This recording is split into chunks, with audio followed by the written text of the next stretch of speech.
Okay, so here we are in the lab, and we want to bring up volatility. I used the same instructions from the lab, and we're going to look at the vmem file from lab2 here first. I used the instructions from the lab and copied this stuff to the root of the C drive, and I used vol.exe for volatility. There's actually a reason the instructions tell you to do vola, and that's because vol all by itself is a built-in Windows command. So, what we want to do is use the vmem file. Of course, the first thing you want to do the image info. Image info will let you figure out exactly what the right profile is. I think pretty much everybody got this part down in Lab 1.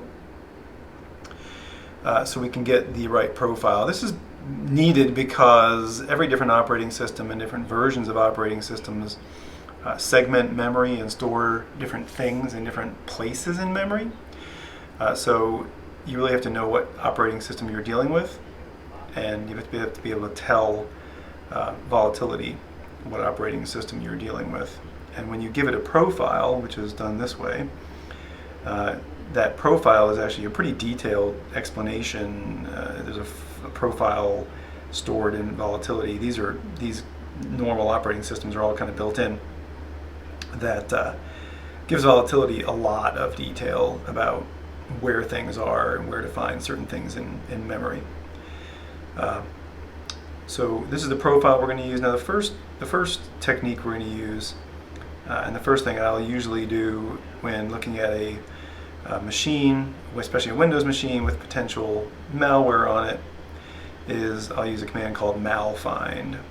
And what malfind does is it goes through the image to find telltale signs of processes that are malicious, that are using code injection and other techniques to do shady things. And in this case, so it listed a bunch of processes, but the very last one, and we can see it right here on screen, is called 225extremerat.ex.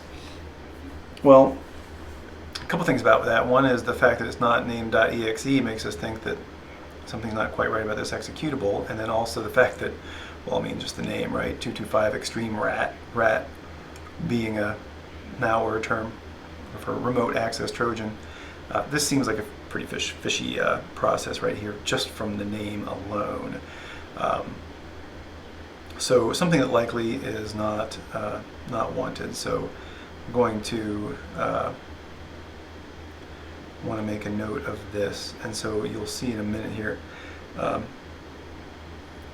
what we typically do for that purpose. And that is so what I'll usually do is keep a text file and use just a plain text file to make notes of things like processes that I think may be suspect and that we may want to look into. So this is kind of my note-taking device and how I'll typically handle that kind of thing. And you'll see me taking notes in there. So if you look back, there's a couple detections on the 225extremerat. What malfind is doing is finding specific sections of code. You can see these two are specific sections in the process's allocated memory. They're indicative of strange behavior. Now you'll see when you look back through here that there are some other processes, including an iExplorer process, which is Internet Explorer. So I mean, it's a legitimate process. I mean, Internet Explorer inherently is a legitimate process, but it can definitely be abused with code injection to do bad stuff. And so we're going to make a note of that one as well. So yeah, we'll make a note of that one as well in our notes and continue on here. So, so this is a potentially malicious Internet Explorer process. It's pretty common for things like this Explorer process to not necessarily be malicious, even when they're tracked. I mean, you'll find a lot of false positives with malfind. So don't be assuming that everything you see in malfind is necessarily bad. But they bear looking at, and so usually you'll prioritize from the ones that are the fishiest looking to the less fishy looking ones. So like I said, that Internet Explorer process looks fishy to me, and then this one as well, this CSPSS. Just because I wouldn't usually expect to see that here. You'll often find WinLogon and Explorer in here as false positives, and plenty of others sometimes. But it's not always. So what this is giving you, what I'm showing here is what Malfind is showing you, which is a list of the memory space that it's found, as well as the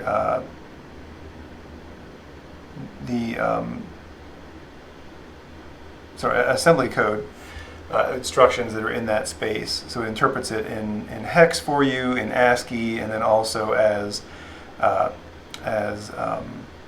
assembly code, because it can't really tell for sure whether this is assembly code. I mean, it's just showing it and saying, hey, this is what it would look like if this is assembly code, if this is just plain hex and ASCII. Sometimes it's a mixture of those things. All it's able to see is, hey, this is the memory space of this application. And so that's why your mileage may vary as far as what it detects, but so far those two processes look fishy to me.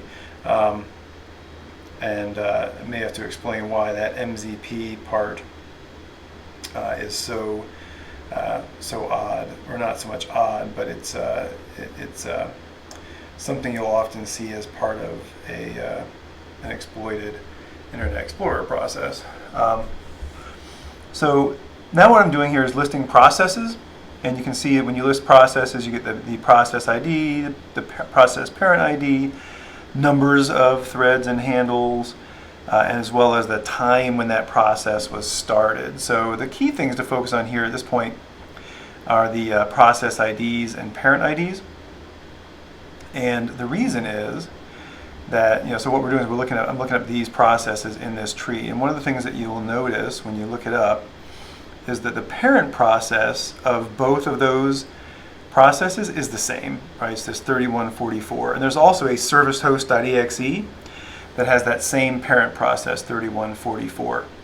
And then the other thing that's a little unusual is that the parent process is no longer present. So right, if you look down the column for process IDs, there is no 3144. So that process has been killed. And so these are kind of orphaned processes. Now, orphaned processes aren't necessarily bad, but malicious processes are commonly end up being seen as orphaned processes because of the way that they're launched. So you won't be able to find the parent process still running. So, and if you look also, you'll notice that the rest of these things kind of form a clear tree from the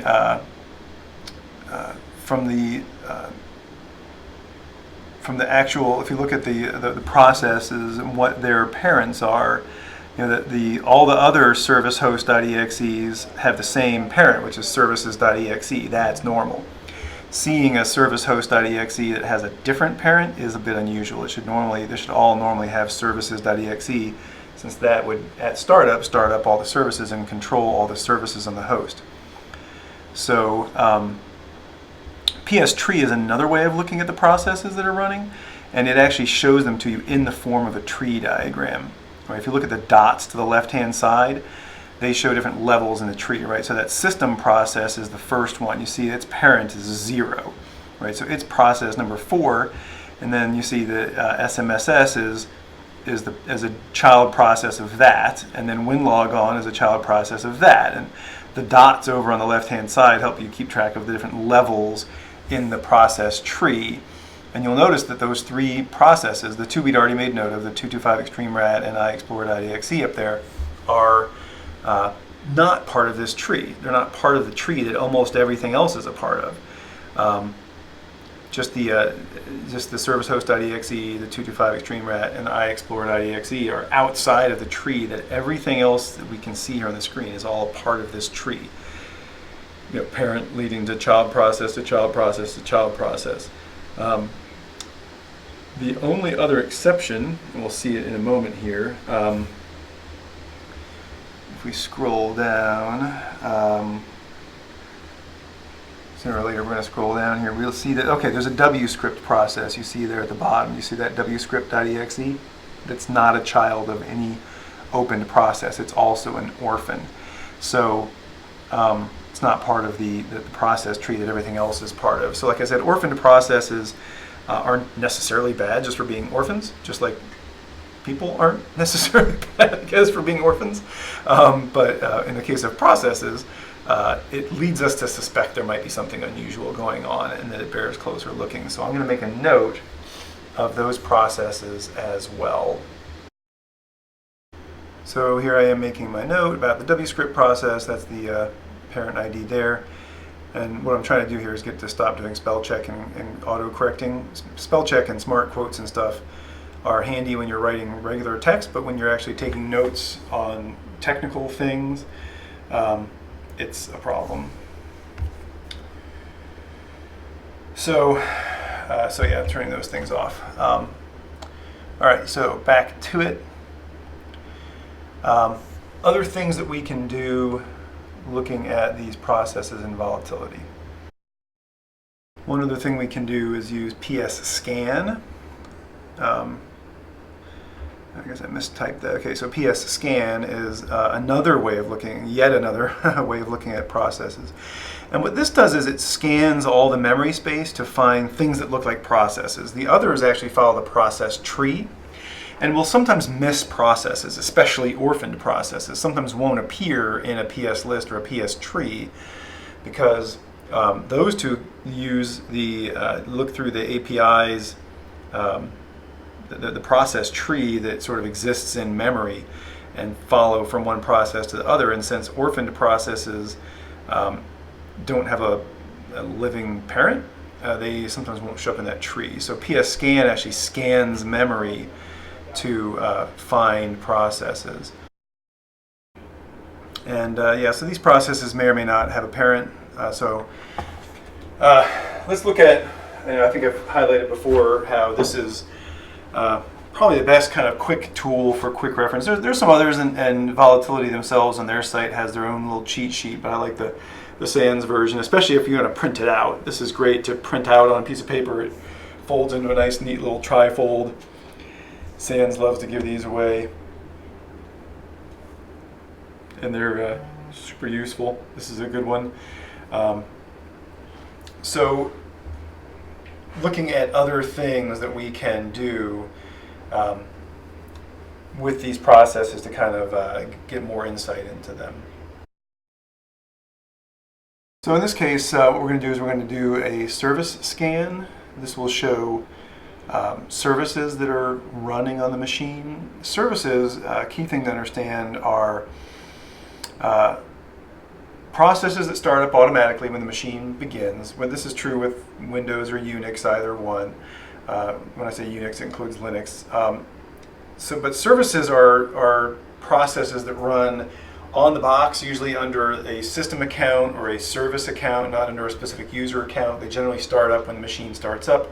And they're generally going to be things that are listening for network requests or inputs, and they're network services, but not always network services. Some of them are just sort of automated processes on the box on that host itself that handle inputs or handle things that need to be handled on that machine. But the reason I want to look for services here is because we have this one svc host.exe that we had noted in our suspicious processes that we weren't quite sure where that came from.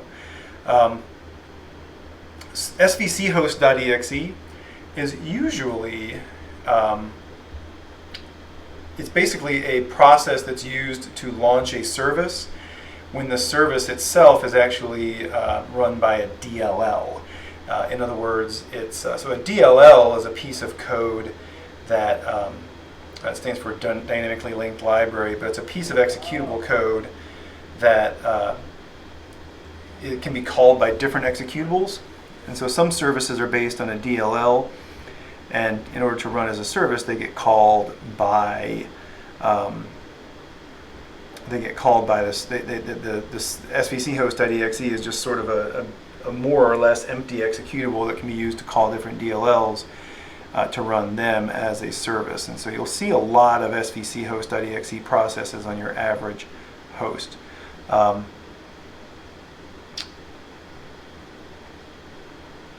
Yeah, so one of the things you want to do sometimes on your command line is to increase the buffer.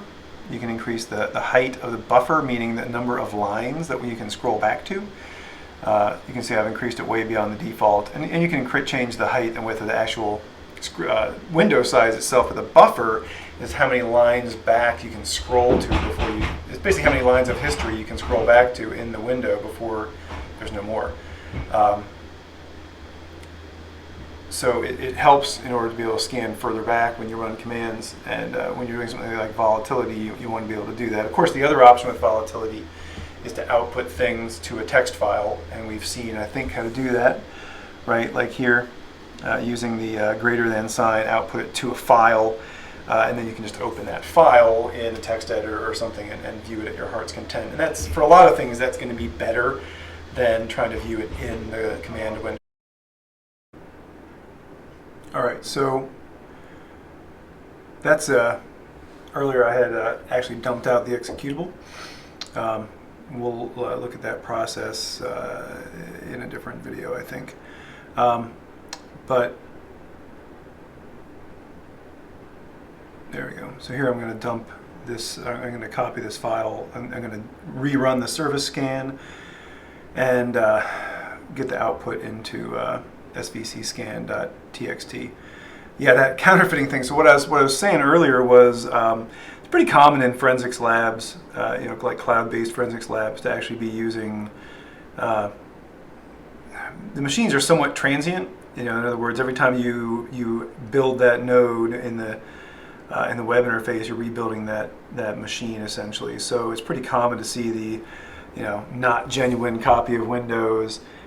In my employer, we do the same thing because we have the same phenomenon where we're using these transient machines. And so while we're paying for the licenses, we're not actually doing the licensing process every time we clone these things in the lab, because for one thing, the lab is not connected to, doesn't route out to the internet, so doing automatic provisioning of Windows licenses is almost impossible. And so anyway, so I saw some y'all commenting on that, and it's a good catch, but that's actually pretty standard and normal thing for cloud-based forensic lab type environment. All right, so when this command finishes, we go over here, and there's the output. We're not going to look at it at the moment, but that's where you would find it. All right, so I'm going to go ahead and make a note of that svchost.exe here.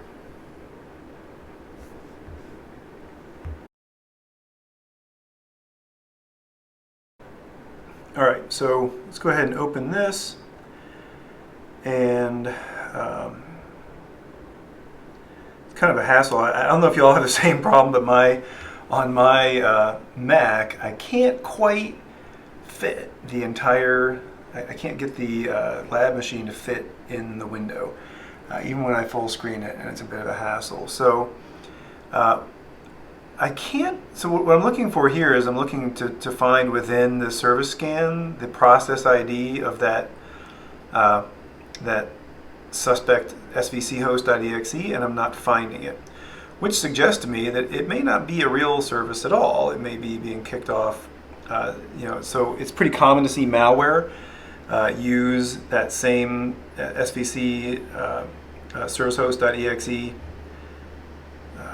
executable to launch, to run a malicious DLL under as well, or just to name, to use a different file in a different place, but name it svchost.exe, because you see so many of those running, and when you look at running processes on your computer, that you tend to not notice it. So it's a really good way to disguise things. And so given that we don't see it in the service scan, it's quite likely not even a real service at all. So command scan is going to tell me command lines that have been run. I'm sorry, command scan doesn't work on XP. I need consoles. A number of the commands are different for XP images than for like Windows 7 images. I don't see a lot of XP images in real life anymore. So I only see one command line window, but it's csrss.exe, which we already had noted was another one of these processes that has the same parent process as the iExplorer process and that rat process. And since we can see that it was launched from a command line there, then it's likely that that command window was that parent process. So it was launched out of a command window that then shut down. So that CSRSS process is going to be another suspicious process. So at this point I have 1, 2, 3, 4, 5 suspect processes, right? 3 of them were from that same, they were all children of that one weird parent process. The W script was also an orphaned process, even though it has a different unknown parent. And W script is, if you know anything about Windows scripting, for obvious reasons, a frequently abused thing. So an orphaned W script process that's still running is definitely something, or at least was still running when the memory image was taken, is something we definitely want to take a look at. So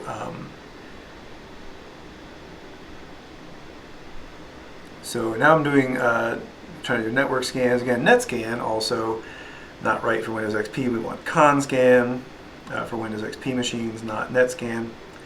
And so I see 4 network processes that were active, and look, some of these process IDs that are running, have running network sockets look familiar, right? So you can see that the iExplorer process and the which one is this? 3196. So these are both connected to these IP addresses. Both of these, so 2 of our suspicious processes have active network connections. iExplorer, so I'm going to make a note of that IP address that it was connected to, and the port. So you can see my note-taking here, right? My note-taking process. It was actually port 1000, not 200. I'm not sure why. You can see how tired I was when I was doing this, which is probably why I screwed up the sound the first time. Another thing you notice is that these destination ports are not normal ports, right? Like the other one is to 443, one is to 80. Those are pretty normal. But these 2 are to weird ports.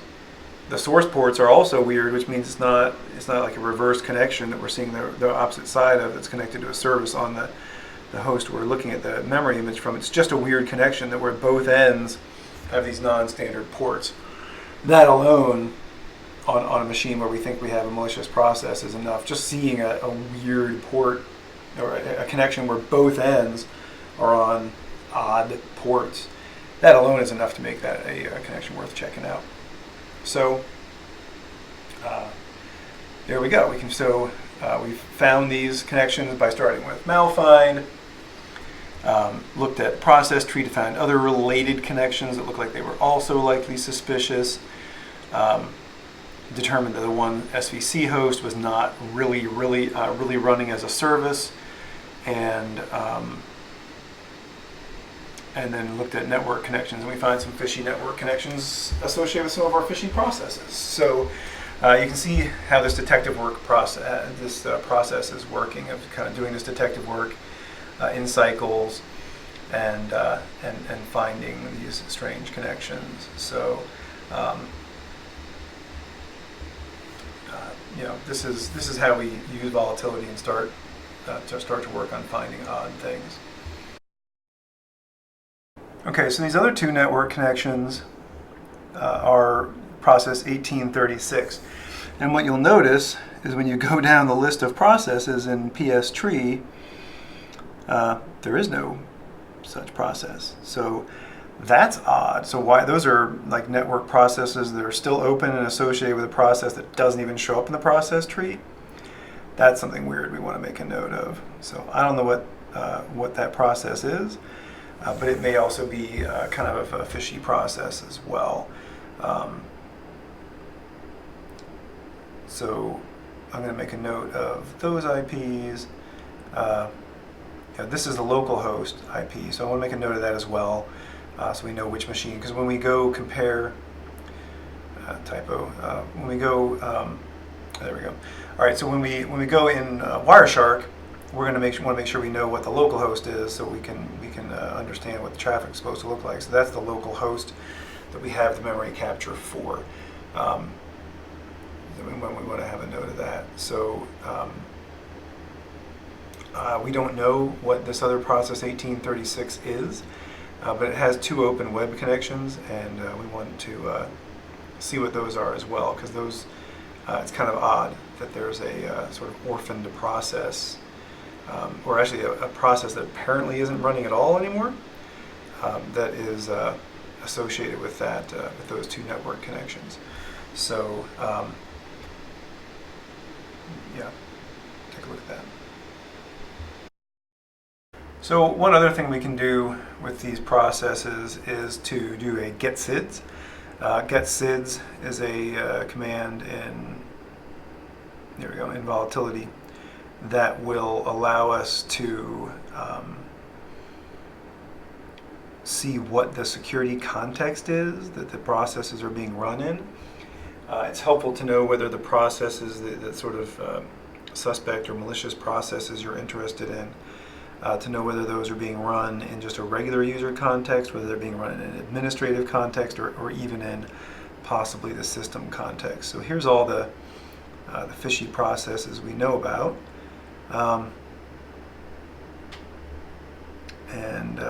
So I think I have the syntax wrong for this. Yeah, I need to